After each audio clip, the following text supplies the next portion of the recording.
Wayanad ദുരന്തബാധിതരുടെ loan എഴുതിത്തള്ളില്ലെന്ന് കേന്ദ്രം അറിയിച്ചതായി സംസ്ഥാന സർക്കാർ ഹൈക്കോടതിയെ അറിയിച്ചിരിക്കുന്നു.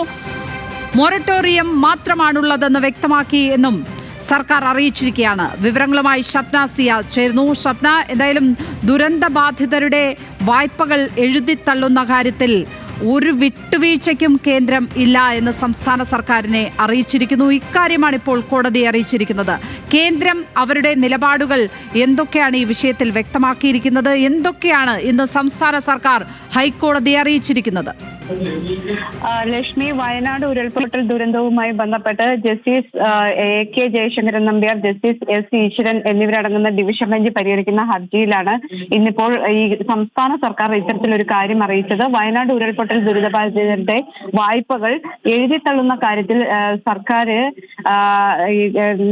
കേന്ദ്ര സർക്കാർ സംസ്ഥാന സർക്കാരിനെ അറിയിച്ചിട്ടുള്ളത് വായ്പകൾ എഴുതിത്തള്ളാൻ പറ്റില്ല, മൊറട്ടോറിയം നൽകാം എന്ന രീതിയിലാണ്. എന്നാൽ കോടതി കഴിഞ്ഞ തവണ ഈ കേസ് പരിഗണിക്കുമ്പോൾ ഇത്തരത്തിൽ ഉള്ള കേന്ദ്ര സർക്കാരിന്റെ നടപടിയെ വിമർശിക്കുകയും ചെയ്തിരുന്നു.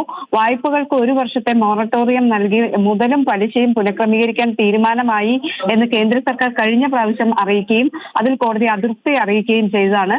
വയനാട്ടിലെ കടാശ്വാസത്തിന് സ്വീകരിക്കുന്ന നടപടികളിൽ വ്യക്തത വരുത്തി വിശദമായ സത്യവാങ്മൂലം സമർപ്പിക്കാൻ കേന്ദ്ര സർക്കാരിന് നിർദ്ദേശവും നൽകിയിരുന്നു. എന്നാൽ ഇന്ന് കോടതിയിൽ വിശദമായ വാദങ്ങളിലേക്കൊന്നും പോയില്ല. സംസ്ഥാന സർക്കാർ അറിയിച്ചിട്ടുള്ളത് കേന്ദ്രം ഇത്തരം ഒരു നിലപാടിൽ തന്നെയാണ്. കേന്ദ്രത്തിന്റെ നിലപാടിൽ മാറ്റമില്ല എന്ന് സംസ്ഥാന സർക്കാരിന് വേണ്ടി ഹാജരായ അഭിഭാഷകൻ ഇന്ന് കോടതിയെ അറിയിച്ചിട്ടുണ്ട്. ഏതായാലും ഈ ഹർജി നാളെ പരിഗണിക്കാനാണ് കോടതി ഇപ്പോൾ മാറ്റിയിട്ടുള്ളത്. മറ്റ് വിശദമായ വാദങ്ങൾ ഇതിൽ നടന്നിട്ടില്ല. കേന്ദ്രം എപ്പോഴായിരിക്കും ഷബ്ന സത്യവാങ്മൂലം സമർപ്പിക്കുക ഈ വിഷയത്തിൽ? ഒരു പക്ഷേ നാളെയാകാം. കാരണം ഈ കേന്ദ്രത്തോട് കഴിഞ്ഞ തവണ ഈ കേസ് കഴിഞ്ഞ ആഴ്ചയിലെ കേസ് പരിഗണിക്കുമ്പോഴാണ് കൃത്യമായി ഇതിൽ വിശദീകരണം വേണം. ഇത്തരത്തിൽ വലിയ പ്രതിസന്ധിയിലുള്ള ആളുകളാണ്, അവർക്ക് വായ്പ തിരിച്ചടയ്ക്കാനോ അല്ലെങ്കിൽ അത്തരം സാഹചര്യം നിലവിലില്ല. ഈ ഒരു സാഹചര്യത്തിൽ കേന്ദ്രത്തിന്റെ നിലപാട് തൃപ്തിയില്ല എന്ന് ഹൈക്കോടതി വ്യക്തമാക്കുകയും ഇവർക്ക് വായ്പകൾ എഴുതിത്തള്ളുന്ന നടപടികളിലേക്ക് കേന്ദ്രം പോകണം എന്ന് പറയുകയും ചെയ്തിരുന്നു. ഒരു പക്ഷേ നാളെ ഇതുമായി ബന്ധപ്പെട്ട് വിശദമായ സത്യവാങ്മൂലം സമർപ്പിച്ചേക്കും.